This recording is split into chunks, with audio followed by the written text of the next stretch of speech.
que nous sommes. Ce que nous transmettons, c'est ce que nous sommes. Cela révèle l'attachement des parents à telle ou telle valeur. Cela révèle leur conception de l'existence. Qu'est-ce qui prime dans ma vie? Qu'est-ce qui tourne autour de ma vie? Ce sont les principes, les valeurs de l'islam. C'est cela, la responsabilité, dans l'exemplarité. Lui montrer que nous sommes un exemple. Que nous aussi, nous nous attachons au din. Si nous disons quelque chose et nous faisons autre chose, il y aura, c'est là où naît la contradiction, c'est là où naît le côté rebelle de l'enfant. Comment peux-tu dire quelque chose alors que dans ta vie de tous les jours, maman, papa, ton comportement, l'heure de la salat, tu ne fais pas la salat, l'heure de la salat, on est en train de faire quelque chose d'autre. C'est dans l'exemplarité qu'on trouvera la solution et l'équilibre dans la relation entre parents et enfants. La foi se vit chez l'enfant, chers frères et chères sœurs, d'abord par imitation. La foi se vit chez l'enfant d'abord par imitation. Shah Waliullah, rahimahumullah, il a énoncé un principe qui nous montre que le côté imitation chez l'enfant, il est primordial. Il dit que la force de lien qui existe entre l'objet de ton désir, c'est-à-dire les parents, et le penchant à rester avec eux, de le regarder, et donc de l'imiter. C'est seulement à la fin du 19e siècle, les éducatrices comme Adrienne de Saussure écrivaient dans son étude de la première enfance, de la sympathie naît une pente à l'imitation. Après avoir senti comme nous, l'enfant veut agir comme nous. C'est dans l'imitation que se trouvent les premiers pas de la foi. Et les premiers pas de la foi, les premiers pas du droit de bien être, du verbe être, se trouvent dans l'amour d'Allah subhanahu wa ta'ala. Et ça c'est très important. C'est pour ça, Allah subhanahu wa ta'ala, il dit dans le Coran, Wal asr, innal insana lafi khusr. Par le temps. Par le temps, l'homme est certes en perdition, sauf ceux qui croient. Illa alladhina amanu. Ceux qui ont cultivé l'amour d'Allah en premier. Les sahaba, les compagnons de Rasulullah sallallahu alayhi wa sallam. Lorsque Rasulullah sallallahu alayhi wa sallam, il est venu, Rasulullah sallallahu alayhi wa sallam n'a pas commencé à dire ceci est interdit, ceci est bien. Rasulullah sallallahu alayhi wa sallam leur a inculqué l'amour d'Allah. Imaginons un instant les habitudes des sahaba, les habitudes pré-islamiques. Ces mêmes gens qui avaient l'habitude d'enterrer leurs filles vivantes. Ces hommes qui sont devenus des vrais hommes. Allama Baydawi rahimahullah, il dit qu'il y a des hommes, mais les hommes par excellence, ce sont les compagnons de Rasulullah sallallahu alayhi wa sallam. Rasulullah sallallahu alayhi wa sallam leur a inculqué l'amour d'Allah. Lorsque l'amour pénètre le cœur d'un enfant, on lui parle d'Allah, on lui fait connaître Allah. Pour lui, après, ce sera facile d'intégrer les interdits, d'intégrer les bonnes actions. C'est pour cela que la maison est la forteresse de l'identité spirituelle de notre enfant. Il sait qu'il y a une autorité. Mais qu'est-ce que l'autorité? Nous avons peut-être oublié la définition de l'autorité. Dans le mot autorité, il y a d'abord autorisé. Dans le mot autorité, il y a d'abord autorisé. C'est parce qu'on autorise un enfant à aller découvrir le monde qu'on peut aussi se permettre de lui fixer les limites. Il va connaître qu'est-ce que c'est. Là, dans cette situation-là, comment je dois agir? En lui fixant les limites, c'est ça l'autorité. Parce qu'on l'autorise à découvrir à l'extérieur. Mais à l'intérieur, lorsqu'on a travaillé ce cœur, lorsqu'il va découvrir le monde, il saura qu'il est libre.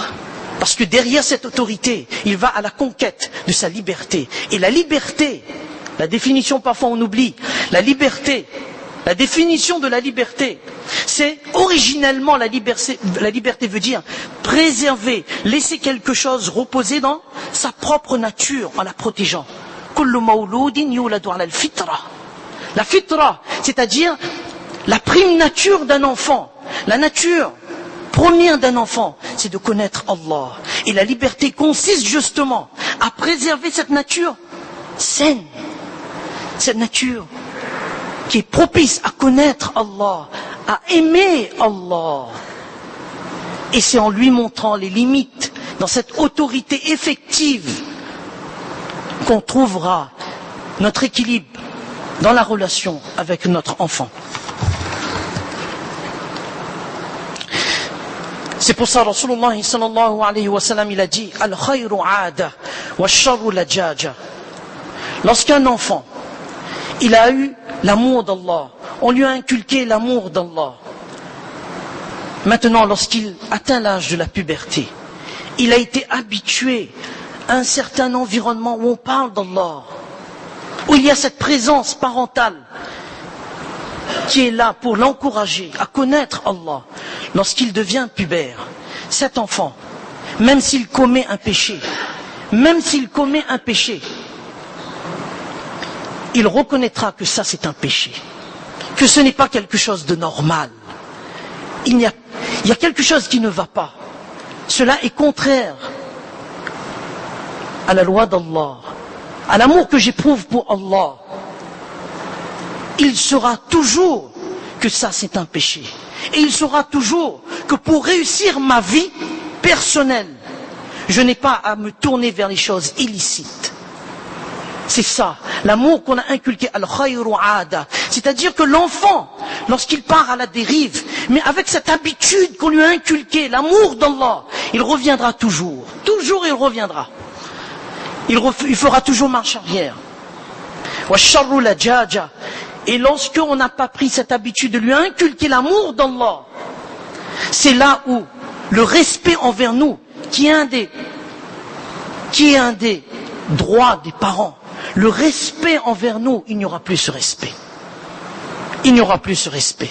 Parce que on a une part de responsabilité. On a négligé cette part de responsabilité qui était, et on insiste, de lui inculquer l'amour d'Allah.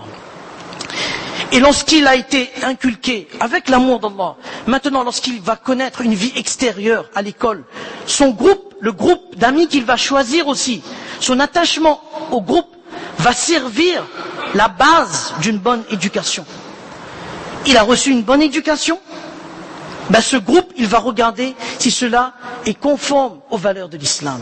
S'il voit que ce groupe n'est pas conforme, il va faire salam toujours, mais il ne va pas rester avec ce groupe, parce qu'il a cette base qui lui dit que tu ne peux pas rester, parce qu'il y a des choses qui sont mauvaises, qui sont faites. Je ne peux pas rester. Mais lorsqu'on ne dit rien, c'est quoi la phrase? Il est encore petit. Il est encore petit. On ne lui a pas inculqué l'amour d'Allah. Lorsqu'il va grandir, lui dire que ça ce n'est pas bien sera très difficile. Ce sera très difficile. Et le groupe maintenant, le groupe d'amis, ça va servir d'alternative à une base familiale déficiente. C'est parce qu'il ne trouve pas où il a le bien matériel. Il a tout avec lui, il a tout. Mais il n'a pas l'amour d'Allah. Il ne trouve pas sa quiétude de bien-être, sa quiétude intérieure, sa quiétude spirituelle. Imaginons un instant qu'un enfant frappe son papa, qu'une fille frappe sa maman. C'est inimaginable. N'avons-nous pas une part de responsabilité lorsque ce même fils qu'on a choyé, cette même fille qu'on a élevée, qu'on a tout donné, on a tout sacrifié, on n'a rien mangé, on a tout sacrifié pour ce petit ange. Ce même ange, il devient, les ulama disent, aujourd'hui on a l'impression de donner naissance à nos propres ennemis. N'avons-nous pas une part de responsabilité dans cela? N'avons-nous pas une part de responsabilité? Lorsque ce même enfant, on n'a jamais parlé avec lui d'Allah, dans notre exemplarité, il n'y a rien qui puisse être une source de message de l'islam, d'enseignement de Rasulullah sallallahu alayhi wa sallam. Comment voulons-nous que ce même fils, il grandit et il obéit à Allah alors que nous-mêmes, nous n'avons pas obéi à Allah? Surprise, surprise. Allah, vraiment, Allah nous pardonne. Qu'Allah subhanahu wa ta'ala nous fasse comprendre. Hakim, Al-Allama Munawi rahimahullah, il raconte cette histoire de Hakim. Un homme, on lui a demandé, comment as-tu éduqué ton enfant? Il dit, faqal, ma asna'u biman in sha'a kaddani wa in ma tahaddani. Cet enfant, je l'ai fabriqué d'une telle façon. Il a employé le mot fabriquer. Parce qu'aujourd'hui, cela relève de la fabrique. ce n'est pas seulement donner naissance, mais de fabriquer une personne. Il dit, j'ai fabriqué un enfant de telle sorte que s'il vit, il ne me causera pas de difficultés. Et s'il meurt, alors il n'aura pas détruit ma vie. Il n'aura pas détruit ma vie. Ibn al-Jawzi, rahimahullah, il dit, un père s'est plaint de son fils. Il dit, mais tu ne m'obéis pas. Il dit, ô père, lorsque moi j'étais petit, tu ne m'as pas obéi. C'est-à-dire, tu ne m'as pas inculqué l'amour d'Allah. Maintenant, lorsque toi tu es grand, tu es devenu vieux, maintenant c'est moi qui te désobéis. Lorsque j'étais petit, tu as négligé mon éducation spirituelle. Aujourd'hui, maintenant, lorsque tu es vieux, tu es âgé, c'est moi qui néglige.